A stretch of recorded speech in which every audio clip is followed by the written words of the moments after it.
IRDC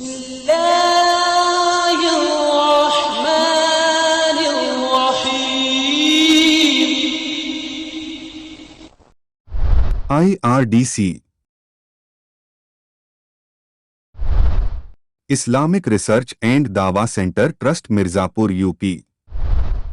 खुतबा ए जुमा। दाढ़ी रखना फर्ज है। आइए सुनते हैं शेख खुर्शीद मोहम्मदी से मोहम्मदी मस्जिद अहले हदीस।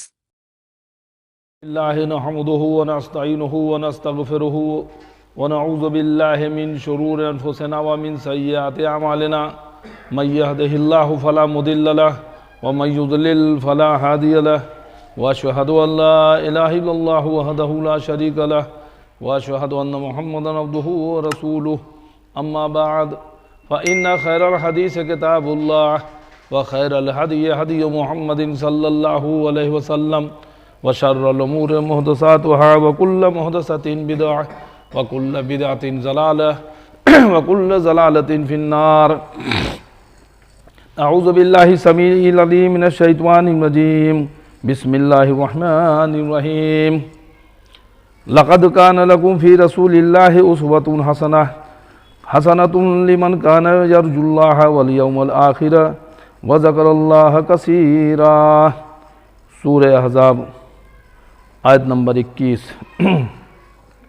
वमा आताकुमुर रसूलु फ़ख़ुज़ूहु वमा नहाकुम अन्हु फ़न्तहू वत्तक़ुल्लाह इन्नल्लाह शदीदुल इक़ाब। सूरह हश्र आयत नंबर 7। रब्बि इश्रह ली सदरी व यस्सिर ली अमरी वहलुल उक़दतम मिन लिसानी यफ़क़हू क़ौली। आमीन या रब्बल आलमीन। सारी तारीफ़ें, हम्द व सना, किब्रियाई, बड़ाई, प्रशंसा उस अल्लाह रब्बुल आलमीन के लिए लायक व ज़ेबा है जिसने ज़मीन व आसमान सारी कायनात को पैदा किया और बाद उसके बेशबहा दरूद व सलाम हो उस नामी इसम गरामी अहमद मुजतबा मोहम्मद मुस्तफ़ा सल्लल्लाहु ताला अलैहि वसल्लम पर, जिन्हें हमारी हिदायत और रहनुमाई के लिए भेजा गया। मुअज़्ज़ज़ हाज़रीन जुमा, नौजवान साथियों, बच्चों और जहाँ तक मेरी आवाज़ पहुँच रही हो सुनने वाली सभी काबिल एहतराम दीनी माँ और बहनों, अल्लाह की तौफ़ीक़ से एक बार फिर जुमा की इन बेहतरीन घड़ियों में अल्लाह की बारगाह में आने का, नमाज जुमा अदा करने की और नमाज जुमा से पहले खुतबा जुमा के ताल्लुक़ से रब का कुरान और नबी का फरमान मुझे कहने की और आप लोगों को सुनने की अल्लाह ताला ने जो तौफ़ीक़ दी, उसके लिए सबसे पहले तो मैं अल्लाह रब्बुल आलमीन का शुक्र अदा करता हूँ और कुछ भी कहने सुनने से पहले ये दुआ करता हूँ कि अल्लाह तो मुझे हक़ कहने की और आप सबों को हक़ सुनने की और हम सबों को कहने और सुनने से ज़्यादा अमल करने की तौफ़ीक़ अता फरमा। आमीन या रब्बल आलमीन। दोस्तों, आज बतारीख़ 21 जनवरी सन 2022 बरोज़ जुमा मोहम्मदी मस्जिद अहले हदीस मिर्ज़ापुर यूपी अल हिंद कि इस मस्जिद में खुतबा जुमा के ताल्लुक़ से जिस उन्वान पर मैं लफ़्ज़कुशाई करने की सआदत हासिल कर रहा हूँ, जिस टॉपिक पर मैं आपसे गुफ्तगू करना चाहता हूँ, वो टॉपिक है, वो उन्वान है, दाढ़ी रखना फ़र्ज़ है। जी हाँ, दाढ़ी रखना फ़र्ज़ है। इस उन्वान के तहत आपसे मैं कुछ गुफ्तगू इंशाअल्लाह करने की कोशिश करूँगा। मेरे भाई, ये एक ऐसा मसला है कि जिसमें एक अल्लाह, एक कुरान, एक नबी को मानने वालों के दरमियान भी इख्तलाफ है। कुछ लोगों का कहना है कि नहीं फ़र्ज़ है, तो कुछ लोगों का कहना है कि नहीं सुन्नत है। तो उसमें से कुछ लोग तो ये भी कहते हैं कि भाई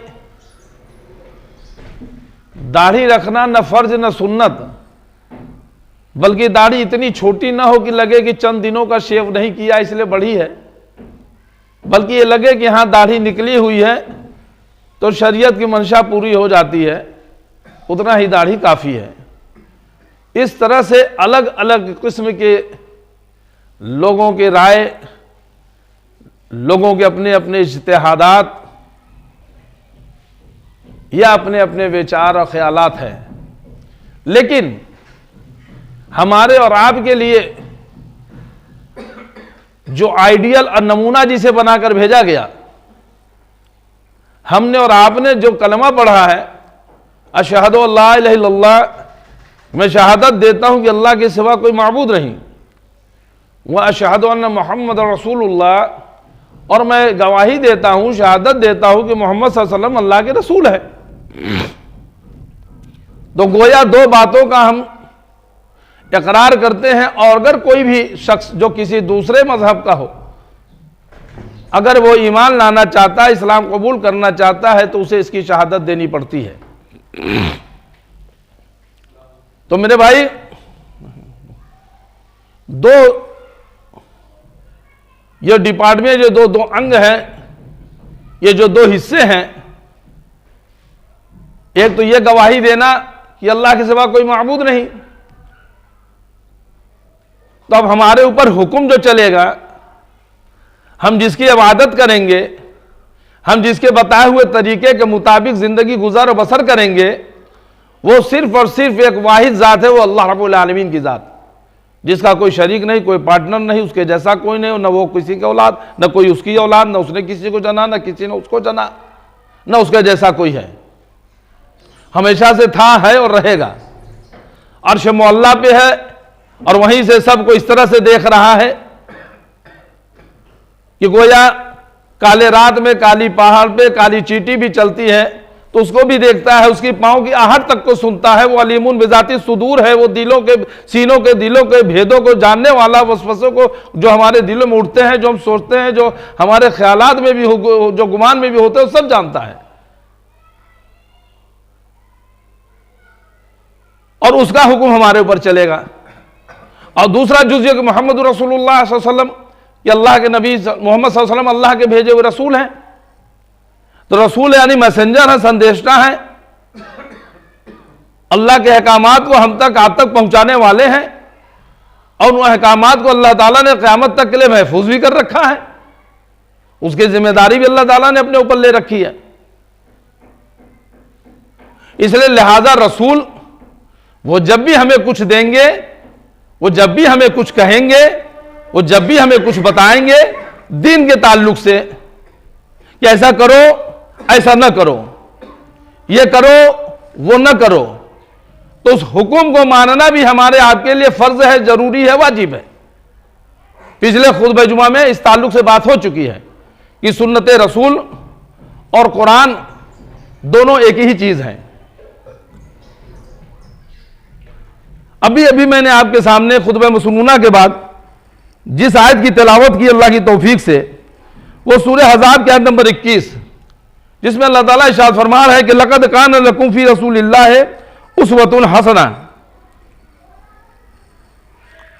लिमन कान यरजुल्लाह वल यौमल आखिर व ज़करल्लाह कसीरा। यह बेशक तुम्हारे लिए रसूलुल्लाह सल्लल्लाहु अलैहि वसल्लम की ज़ात में बेहतरीन नमूना है, हर उस शख्स के लिए जो अल्लाह ताला की क़यामत के दिन की तवक्को रखता है और बकसरत अल्लाह ताला की याद करता है। यानी हर उस शख्स के लिए नमूना है जो कि अल्लाह रब्बुल आलमीन पर, क़यामत पर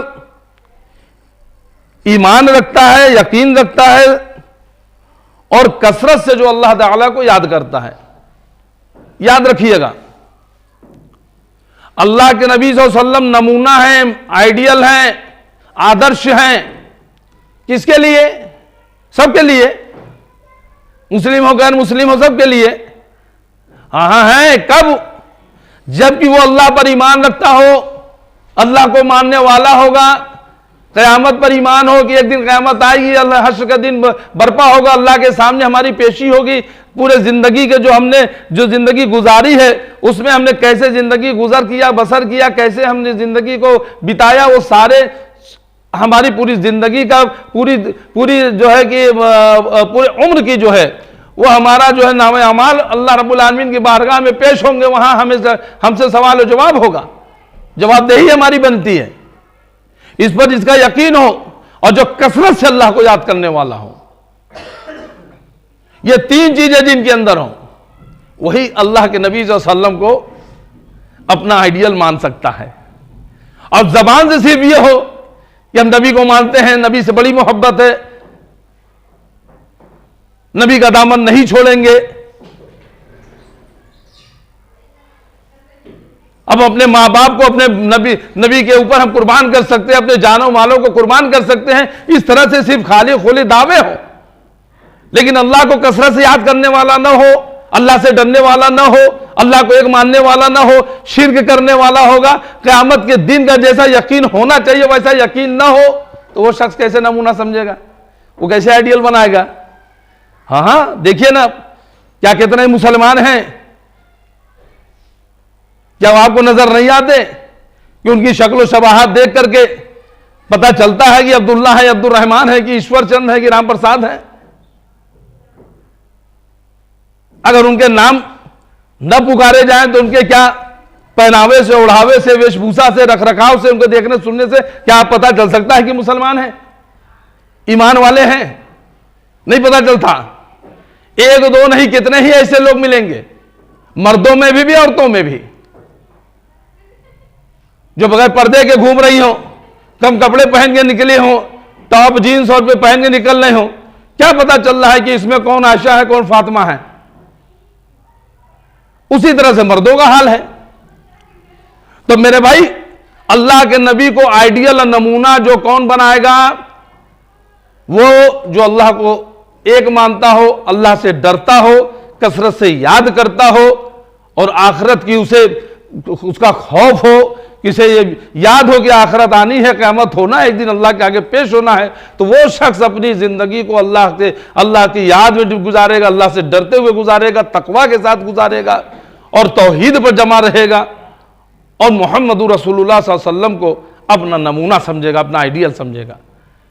क्या हमारे नबी कैसे खाना खाते थे, हम उनसे खाना खाना सीख लें, कैसे लिबास पहनते थे, हम उनसे लिबास पहनना सीख लें, कैसे चलते थे तो हम चलना सीख लें, कैसे मुस्कुराते थे तो मुस्कुराना सीख लें, कैसे वजू करते थे, कैसे नमाजें पढ़ते थे, कैसे इबादतें करते थे, दाढ़ी रखे थे कि नहीं रखे थे तो कितना रखे थे, क्या रखे थे, कैसे रखे थे, वो सारा नमूना जो है। लेकिन आज अफसोस आज के उन नौजवानों पर जो अपनी शक्ल और शबाहत को किसी क्रिकेट के खिलाड़ी पर, किसी फुटबॉल के खिलाड़ी पर, किसी हॉकी के खिलाड़ी पर, किसी स्पोर्ट्समैन पर, किसी नाचने गाने वाले फिल्म एक्टरों पर, या किसी को उसको देख करके उनको अपना आइडियल, अपना नमूना बना रहा है। कहीं वो आगे से बाल छोड़ रहा है, पीछे से बाल कटा दे रहा है, कहीं इधर से कटा रहा है, कहीं उधर से कटा रहा है, कहीं वो चेहरे को किस तरह से खराब कर रहा है, उसका कपड़े का, उसका खुद का पहनावा ओढ़ावा देखिए, तो कहीं से लगता ही नहीं कि मुसलमान हो।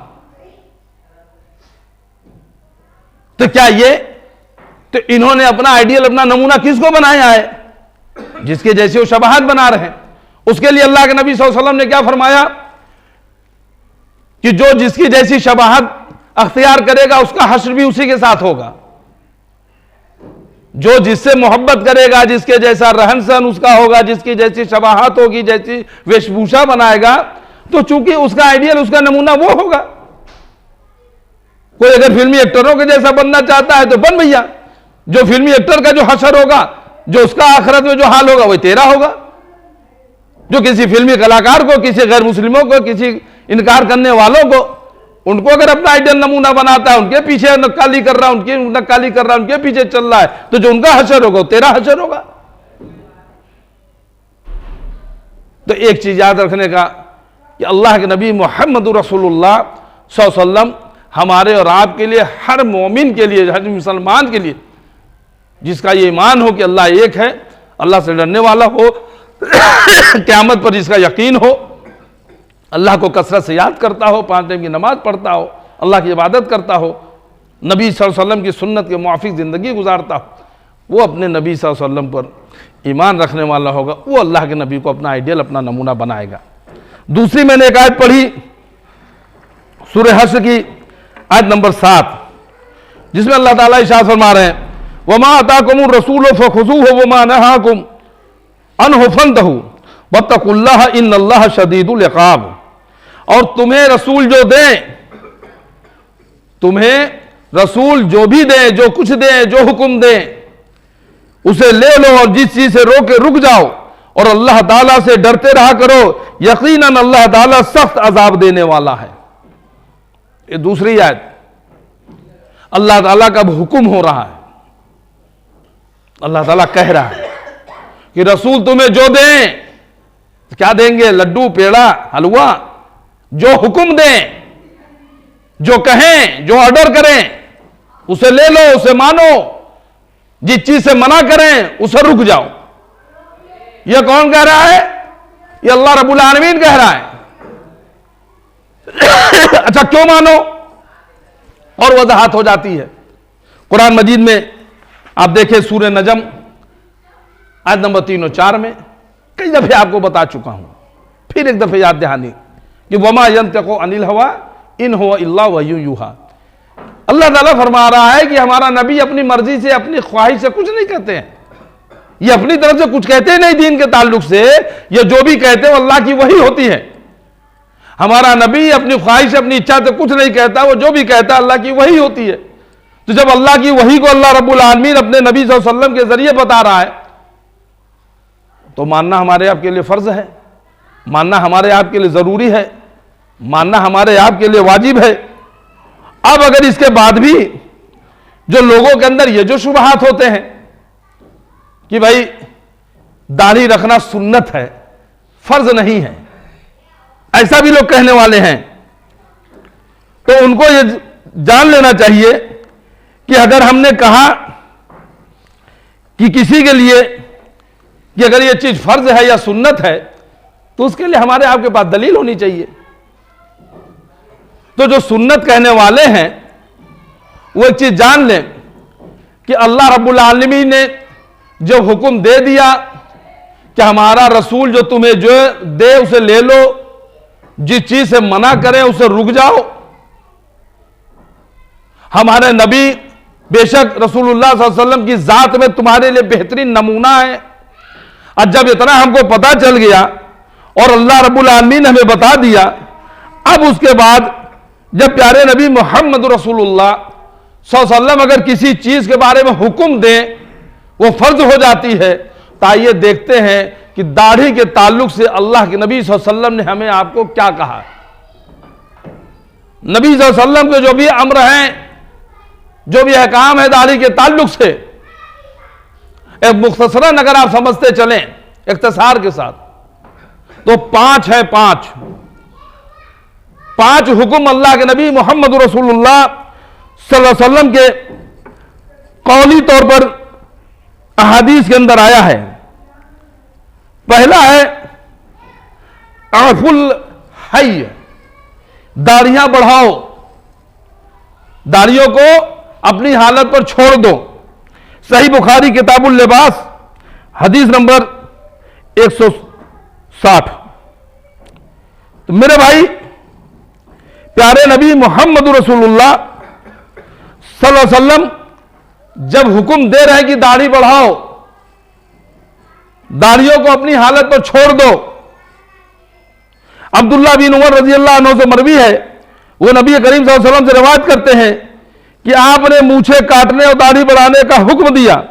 सही मुस्लिम किताब तहारत हदीस नंबर 259। आपने ये जहां काटने की बात थी बता दिया कि काटो, लेकिन इसको किसको? मूछों को तराशो, मूछों को काटो। जहां बगल के बाल काटने की बात है कि बगल के काटो, जेर नाफ के काटो। लेकिन दाढ़ी के ताल्लुक से कहीं भी कोई काटने की हदीस, कोई कौल मुहम्मद रसूलुल्लाह सल्लल्लाहु अलैहि वसल्लम का वो नहीं मिलता है। आगे चलते हैं। वफरुल हय, दाढ़ियां बढ़ाओ, वाफिर करो, बढ़ाओ, लंबी करो, छोड़ दो। सही बुखारी किताबुल लिबास हदीस नंबर 5892, यह दूसरा हुक्म सही बुखारी के अंदर मौजूद। अब्दुल्ला बिन उमर रजी अल्लाह अन्हु से मरवी है, वो नबी करीम सल्लल्लाहु अलैहि वसल्लम से रवायत करते हैं, आप सल्लल्लाहु अलैहि वसल्लम ने फरमाया कि मुशरिकीन की मुखालफत करो, दाढ़ियां भरपूर रखो और मूछें कटवाओ। तो मेरे भाई, जब प्यारे नबी मोहम्मद रसूलुल्लाह सल्लल्लाहु अलैहि वसल्लम की अहादीसें इतनी वाज़ेह हों कि मुशरिकीन की मुखालफत करो, ये शेवा जो है, दाढ़ियों को शेव करने का जो तरीका है, ये मुशरिकीन का है। मुशरिकीन का की अलामत ये को दाढ़ियों को मुंडाते हैं। और अगर दाढ़ियों को अगर आप देखें और गौर करें तो दाढ़ियां हर मजहब में मुहज्जब समझी जाती है, इज्जत की नजर से देखी जाती है। वो चाहे क्रिश्चियनों में आप देखिए पोप हो, पादरी हो, वो भी आपको दाढ़ी वाले मिल सकते हैं। वो गैर मुस्लिम में, हुनूद में भी आपको दाढ़ी वाले मिल सकते हैं। वो हमारे पंजाबी भाई, सिख भाई, और सिख जो हमारे सिख भाई है, जो उनके यहाँ तो भाई 5 चीजें उनके धर्म के हिसाब से फर्ज है: केश, कच्छ, कड़ा, कृपाण, कंघा। केश यानी बाल, वो बालों को नहीं मुंडाते, नहीं कटाते। और कुछ होते हैं जो जिनको मुंडा पंजाबी कहा जाता है, वो एक अलग बात है, वरना जो पंजाबी जो है, सिख जो हैं, वो बालों को नहीं काटते। तो उनके यहाँ ये 5 चीजें हैं जो उनके हिसाब से उनके यहाँ फर्ज समझी जाती कि वो बाल को जो है, केश को बढ़ाना है। केश, कच्छ यानी पगड़ी बांधते हैं, कड़ा, हाथ में कड़ा पहनते हैं, कृपाण ये चाकू रखते हैं, कटार रखते हैं, और कंघा, और छोटा सा कंघा वो अपने जूड़े में बांध करके उसको रखते हैं। तो 5 चीजें उनके यहां ये फर्ज समझी जाती हैं। तो उनके यहां भी दाढ़ी का छोड़ देना, माफ कर देना, उनके यहां भी है। लेकिन ऐसे भी लोग मिलते हैं जो कटाने वाले भी हैं।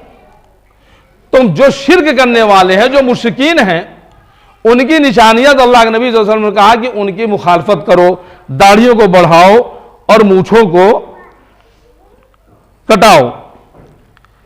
तीसरा कौल, तीसरा हुक्म प्यारे नबी मोहम्मद रसूलुल्लाह सल्लल्लाहु अलैहि वसल्लम का सही मुस्लिम किताब तहारत हदीस नंबर 259 में वो आ चुका है कि औफुल हय, दाढ़ियां भरपूर करो, पूरा पूरा बाकी रहने दो, पूरा पूरा। जो लोग कुछ कभी कहते हैं कि भाई कुछ इधर उधर, ऐसा भी आपने सुना होगा, लोगों ने कहा कि क्या इसका मतलब जहां जिधर जा रही हो जाने दे, उसको बढ़ने दे, चेहरा देखने में खराब लगता है, ये लगता है, वो लगता है, तो उधर कम से कम उसको थोड़ा सा काट छाट लें, थोड़ा तराश लें, थोड़ा सा अच्छे से कर लें, रख लें, तो ये अच्छा लगता है कि क्या ये आपको चित्रा वित्रा। भाई कौन कहता है चित्रा वित्रा करो?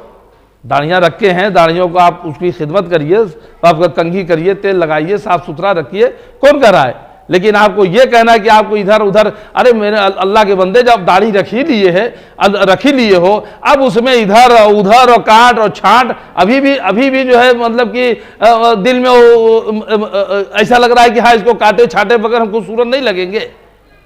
प्यारे नबी मोहम्मद रसूलुल्लाह सल्लल्लाहु अलैहि वसल्लम, साहबा कराम, मेरे भाई, वो दाढ़ी रखकर भी खूबसूरत थे, खूबसूरत लगते थे। आइए अगली दलील प्यारे नबी मोहम्मद रसूलुल्लाह सल्लल्लाहु अलैहि वसल्लम की सही मुस्लिम से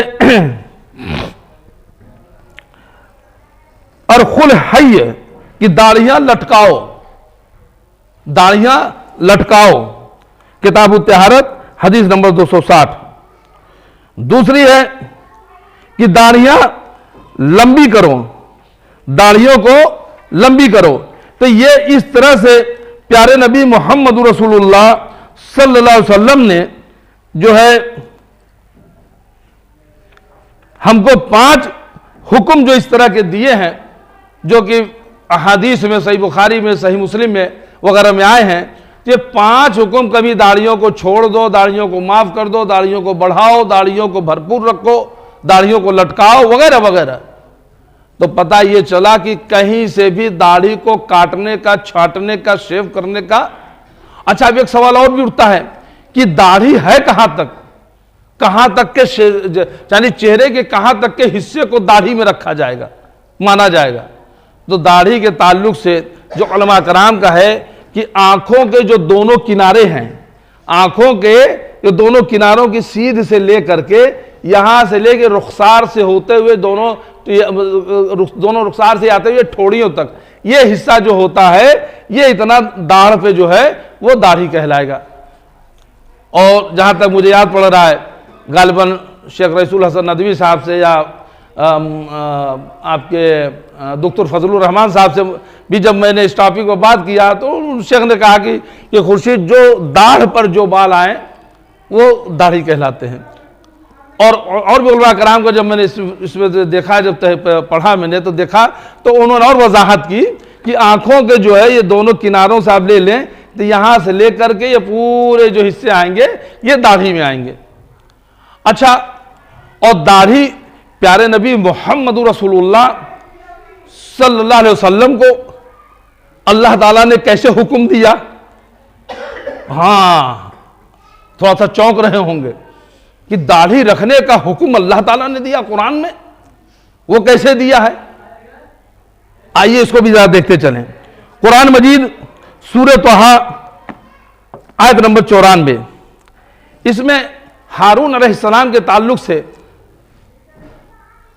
अल्लाह रब्बुल आलमीन ने इरशाद फरमाया कि हारून अलैहिस्सलाम ने कहा, ऐ मेरे मां जाए भाई, मेरी दाढ़ी न पकड़ो और सर के बाल न खींच, मुझे तो सिर्फ यह ख्याल दामनगीर हुआ कि कहीं आप ये न फरमाएं कि तूने बनी इसराइल में तफरका डाल दिया और मेरी बात का इंतजार न किया।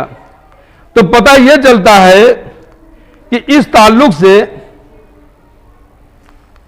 कि हारून अलैहिस्सलाम के ताल्लुक से आया कि उनकी दाढ़ी को पकड़ी गई तो मेरी दाढ़ी न पकड़ो, आपने मना किया कि मेरी दाढ़ी को न पकड़ो। कि दाढ़ी का लफ्ज जो है कुरान मजीद में सूरह तोहा के अंदर हारून अलैहिस्सलाम के साथ ही आया है। और सूरह अनाम आयत नंबर 84 में अल्लाह रब्बुल आलमीन इरशाद फरमा रहे हैं, और उनकी औलाद में से दाऊद को और सुलेमान को और अय्यूब को और यूसुफ को और मूसा को और हारून अलैहिस्सलाम को, यानी इनके ताल्लुक से अल्लाह रब्बुल आलमीन इरशाद फरमा रहे हैं कि अंबिया, इन मज़कूरा अंबिया कराम अलैहिस्सलाम का शुमार करने के बाद फिर अल्लाह ताला सूरह अनाम आयत नंबर 90 में इरशाद फरमा रहे हैं कि यही वो लोग थे जिन्हें अल्लाह ने हिदायत की थी, लिहाजा आप भी इन्हीं के तरीके पर चलिए। अल्लाह रब्बुल आलमीन कुरान मजीद सूरह अनाम आयत नंबर 84 और आयत नंबर 90 में इरशाद फरमा रहे हैं कि दाऊद को, सुलेमान को, अय्यूब को, यूसुफ को और मूसा को और हारून अलैहिस्सलाम को, अलैहिस्सलातु वस्सलाम को, इन तमाम लोगों के ताल्लुक से अल्लाह रब्बुल आलमीन इरशाद फरमा रहे हैं कि यही वो लोग थे जिन्हें अल्लाह ने हिदायत की थी, लिहाजा आप भी उन्हीं के तरीके पर चलिए। सूरह अनाम आयत नंबर 84 और आयत नंबर 90। तो पता यह चला कि इन तमाम नबियों के, अंबिया कराम के नाम लेकर अल्लाह रब्बुल आलमीन प्यारे नबी मोहम्मद रसूलुल्लाह सल्लल्लाहु अलैहि वसल्लम को इरशाद फरमा रहे हैं कि इन्हीं के तरीके पर, लिहाजा आप भी इन्हीं के तरीके पर चलिए। और वैसे तो तमाम अंबिया जितने भी गुजरे हैं सब तौहीद की हिदावत को लेकर आए, सब अल्लाह रब्बुल आलमीन के अहकामात को ही उन्होंने नाफिज करने की कोशिश की अपनी ताहयात पूरी जिंदगी तक, जब से आपको नबूवत अता हुई। तो मेरे भाई तो हारून अलैहिस्सलाम के ताल्लुक से ये मिला कि मेरे मां जाए भाई मेरी दाढ़ी न पकड़। तो पता ये चला कि हारून अलैहिस्सलाम की दाढ़ी थी, और जब दाढ़ी थी तो हारून अलैहिस्सलाम की बात को भी उनका जो तरीका था उसको भी मानने का हुक्म अल्लाह रब्बुल आलमीन ने सूरह अनाम के आयत नंबर 90 में इरशाद फरमाया। और अहादीस की रोशनी में तो बुखारी के अंदर, मुस्लिम के अंदर, कहाँ जो पर तकरीबन 5 जगहों पर जो प्यारे नबी मोहम्मद रसूलुल्लाह सल्लल्लाहु अलैहि वसल्लम ने दाढ़ी के ताल्लुक से जो आप सल्लल्लाहु अलैहि वसल्लम की जो कौली हदीसें आई हैं वो आपके सामने मैंने बड़े इख्तिसार के साथ रखने की कोशिश की, क्योंकि खुतबा जुमा में एक लंबी कोई लंबी गुफ्तगू नहीं की जा सकती है। और इसके ऊपर अगर ज़्यादा मज़ीद अगर जानकारी आपको चाहिए तो ये देखिए, सूबाई जमीयत अहले हदीस मुंबई की जानिब से ये किताब दाढ़ी के ताल्लुक से निकली है, और जो हजरात पढ़ना चाहे, स्टडी करना चाहे तो लेकर तफसीली इसके ऊपर मसला जो है बयान इसमें किया गया है दाढ़ी के ताल्लुक से, कि जिसको पढ़ने के बाद इंशाअल्लाह आपके जो इश्काल होंगे वो इश्काल आपके दूर हो जाएंगे, और फिर आप इंशाअल्लाह ताला रहमान लोगों को समझा सकेंगे और उस पर अमल भी कर सकेंगे, हुज्जत भी कायम कर सकेंगे इंशाअल्लाह। अब अगर जो कोई ये कहता है, जैसे मैं पहले रहा हूं, कभी बचपन में जमात इस्लामी वगैरह में आता जाता था, काफ़ी साल गुजरा, और ये जनाब अबुल आला मौदूदी साहब के तफहीमुल कुरान और उनकी किताबें, खुतबात, रसाइल व मसाइल और काफ़ी कई किताबें उनकी जो है नज़रों से गुजरी। तो मेरी सोच ये बनी थी कि शायद कि सबसे बड़े आलिम अल्लामा या सबसे बड़े लिखाड़ या सबसे बड़े जानकार जो है शायद यही मौदूदी साहब होंगे, ये मेरी अपनी सोच थी। लेकिन जब मैंने पतली सी किताब मेरे हाथ लगी, तौहीद क्या है, शेख मोहम्मद बिन अब्दुल वहाब रहमतुल्लाह अलैह की, जब उस किताब को मैंने स्टडी किया, फिर किताब तौहीद को मैंने देखा, तो मुझे लगा यार ऐसी किताब तो आज तक मेरी नज़रों से गुजरी नहीं जमात इस्लामी के अंदर। तो मौदूदी साहब की रसाइल मसाइल के अंदर उनसे जब दाढ़ी के ताल्लुक से अगर आप देखिए, तो उन्होंने क्या कहा कि भाई दाढ़ी अब अल्लाह के नबी सल्लल्लाहु अलैहि वसल्लम ने कितनी रखी, क्या रखी और क्या, अब उसको जो है वो बना करके ऐसा नहीं है कि वो इस्लाम की मतलब मतलब एक तरह से मफहूमन ये समझे, यानी जिसकी जितनी लंबी दाढ़ी होगी तो उतना उसका ईमान लंबा होगा या क्या, ऐसा कुछ नहीं। दाढ़ी ऐसा हो कि लगे कि हाँ चेहरे पर दाढ़ी है, इतनी छोटी भी ना रहे कि लगे कि कुछ दिनों का शेव किया, वो शेव नहीं कराया है, मतलब कि जो छोड़ दिया इसलिए दाढ़ी, इतनी भी छोटी ना हो और बहुत बड़ी भी नहीं, बस इतना रहे कि हाँ बस चेहरे पे रहे। और इससे मैं मरऊब होकर के मैं सही समझकर मैं भी दाढ़ी कटाता था, छांटता था। लेकिन जब मैंने कुरान और हदीस कि इस जमात को समझा, मसला के अहले हदीस, जमात अहले हदीस को, जिसमें सिर्फ और सिर्फ कुरान और सिर्फ हदीस, सिर्फ अल्लाह की बात और मोहम्मद रसूलुल्लाह सल्लल्लाहु अलैहि वसल्लम की बात, बस यहां दो ही चीजें जब मैंने देखी तब मेरी समझ में आया कि इसमें कुरान और हदीस के अलावा इस्लाम में मेरी या तेरी राय की कोई जरूरत नहीं। पहले हम बड़े फख्र से कहा करते थे कि देखिए मौदूदी साहब इस मसले के ऊपर ये फरमाते हैं, देखिए मौदूदी साहब कोई मुफ्ती नहीं है, फतवा नहीं दे रहे हैं, वो कह रहे हैं भाई देखिए कुरान में ये, हदीस में ये है, मेरी राय ये है, आपकी मर्जी हो, मानिए चाहे न माने। और इस पर हम फख्र महसूस करते थे कि देखिए बड़ा सही कर रहे हैं, कि हम आपके ऊपर थोप नहीं रहे, आप मानिए चाहे न मानिए।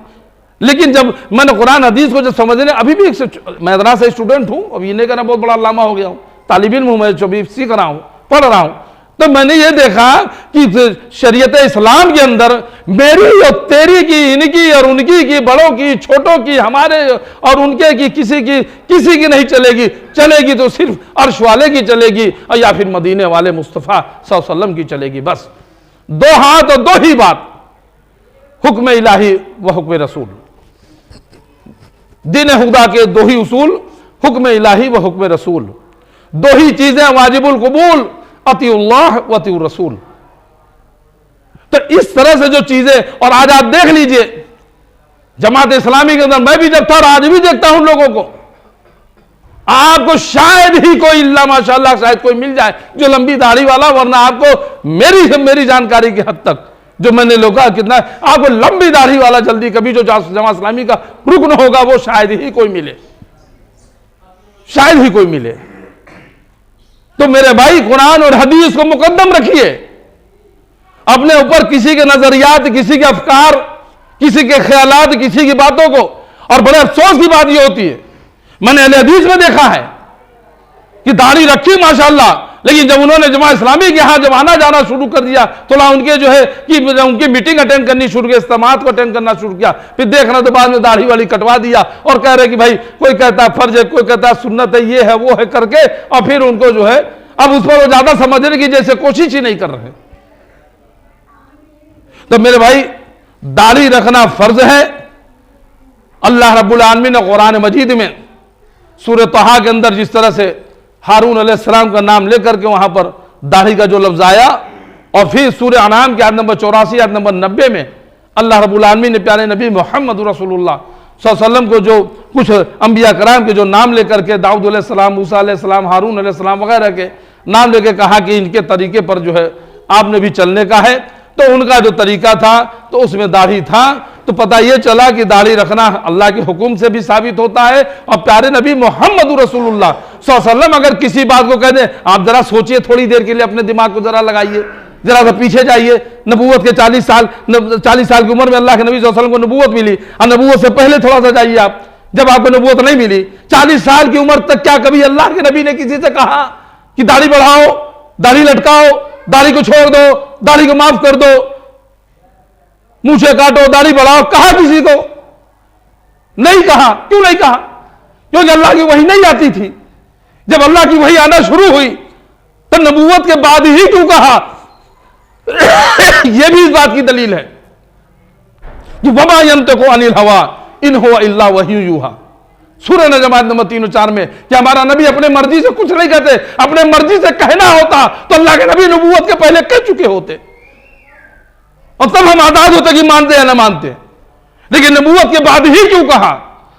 और शरीयत के ताल्लुक से जब कोई हुक्म नबी दे दे, वमा अताकुम रसूल फखुज़ूहु वमा नहाकुम अन्हु फंतहू, कि रसूल तुम्हें जो दे उसे ले लो, जिस चीज से मना करे उससे रुक जाओ, सूरह हशर नंबर 7 में। तो यह जरूरी हो गया मय्युती रसूल फ़क़द अता अल्लाह, सूरह निसा नंबर 80 में अल्लाह ताला ने फरमाया कि जिसने रसूल की इताअत की, रसूल की बात को माना, रसूल की पैरवी की, दरअसल उसी ने अल्लाह की इताअत की, अल्लाह की हुक्म माना, अल्लाह की पैरवी की। तो रसूल का हुक्म मानना गोया अल्लाह का हुक्म मानना है, रसूल की इताअत करना गोया अल्लाह की इताअत करना। अल्लाह ताला आसमान से आवाज थोड़ी लगाएगा कि दाढ़ी रखो, नमाज पढ़ो, रोजा रखो। अल्लाह रब्बुल आलमीन का ये तरीका नहीं है, उसकी शान इससे कहीं बहुत आला है, बहुत आला है। अल्लाह की शान इससे बहुत आला है। वो हम में आराम में हमारे में से अल्लाह रब्बुल आलमीन हम जैसे इंसानों में से किसी को चुन लेता है, मुंतखब कर लेता है, और उसे अपना मैसेंजर, अपना जो है संदेशा बना के भेजता है। और आखिर नबी मोहम्मद रसूलुल्लाह सल्लल्लाहु अलैहि वसल्लम को अल्लाह ताला ने चुना हमारे और आपके लिए, और हमारे आपके हिदायत के लिए, रहबरी के लिए, रहनुमाई के लिए, एक मॉडल बना के, एक नमूना बना के, लक़द कान लकुम फ़ी रसूलिल्लाहि उस्वतुन हसना कह करके वो मैं आपके लिए भी दिया मेरे भाई। इसलिए नबी सल्लल्लाहु अलैहि वसल्लम को अपना नमूना बनाइए। मेरे नौजवानों, मेरे साथियों, मेरे बड़ों, मेरे छोटों, सबके लिए हुक्म है, सबके लिए कि अल्लाह के नबी सल्लल्लाहु अलैहि वसल्लम को अपना नमूना बनाइए। किसी खिलाड़ी को, किसी जो है अनाड़ी को, किसी फिल्मी एक्टर्स को, किसी और किसी के उसके पीछे मत जाइए, काफिरों के पीछे मत जाइए, इनकार करने वालों के पीछे मत जाइए, इस्लाम के दुश्मनों के मुखालिफिन के पीछे मत जाइए, मुश्रिकीन के पीछे मत जाइए। ये अपने जो बालों को खटवा के जो चेहरा खराब कर रहे हैं, कभी कुछ दिन पहले तक ये होता था कि पता चला कि अगर किसी का आधा बाल कटा, आधा छूटा, तो कहते कि क्या है, कोई चोर पकड़ा जाता तो कहते कि इसका आधा बाल काट के आधा छोड़ दो, यानी बेइज्जत हो, जलील हो, कि समझे कि लग रहा है देखो इसे चोरी किया है, क्या है। कभी इसको इस तरह के घुमाया जाता था। आज जैसे सब चोर के चोर नजर आ रहे हैं, सब ऐसा आधा काट के आधा बढ़ा करके घूम रहे कि लग रहा है कि सब जैसे चोरों के कहां से बस्ती में हम चले आए हैं। नहीं मेरे भाई, नहीं। इस्लाम में, दीन के अंदर ये इस तरह से बालों को कटाने का नहीं, दाढ़ियों को मुंडा करके इस तरह से कि पता ही नहीं चलता है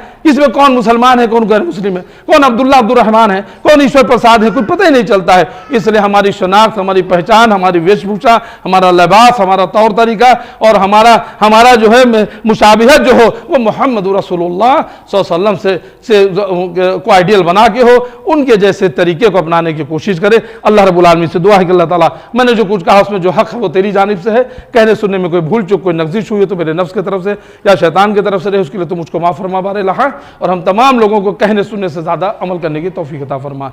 अल्लाह हम सब तमाम दीनी भाई बहनों को अल्लाह रब्बुल आलमीन हमें इस हुक्म को समझने की दाढ़ी रखना फ़र्ज है और इसको समझने की, अमल करने की तौफीक अता फरमा बारे लहा। और हमारे उन दीनी भाइयों को भी जो कभी ये सोचते हैं कि अभी तो हम स्टूडेंट हैं, अभी तो हम खिलाड़ी हैं, अभी तो नौजवान हैं, अभी तो शादी भी नहीं हुई, या अभी तो शादी हुई है, या हम जिस जगह नौकरी कर रहे हैं हमारी नौकरी में दाढ़ी रखने का हुक्म नहीं है। तो मेरे भाई आप सोच लो कि हमें शरीयत मानना है या कि हमें दुनिया देखना है। और इल्म हासिल किया जाएगा दुनिया हासिल करने के लिए क़यामत की निशानी में से। इल्म हासिल कीजिए आखिरत को सामने रख करके, आखिरत के हिसाब से। दुनिया में अल्लाह ने जितना हमारे जिम्मे रिस्क लिखा है वो मिल के रहेगा, हम चाहे दाढ़ी मुंडा दें चाहे रख ले, उससे हमारा रिस्क घटेगा बढ़ेगा नहीं। अल्लाह ताला हम सबको अमल करने की तौफीक अता फरमाए। आमीन या रब्बल आलमीन। अस्सलामु अलैकुम व रहमतुल्लाहि व बरकातुहू।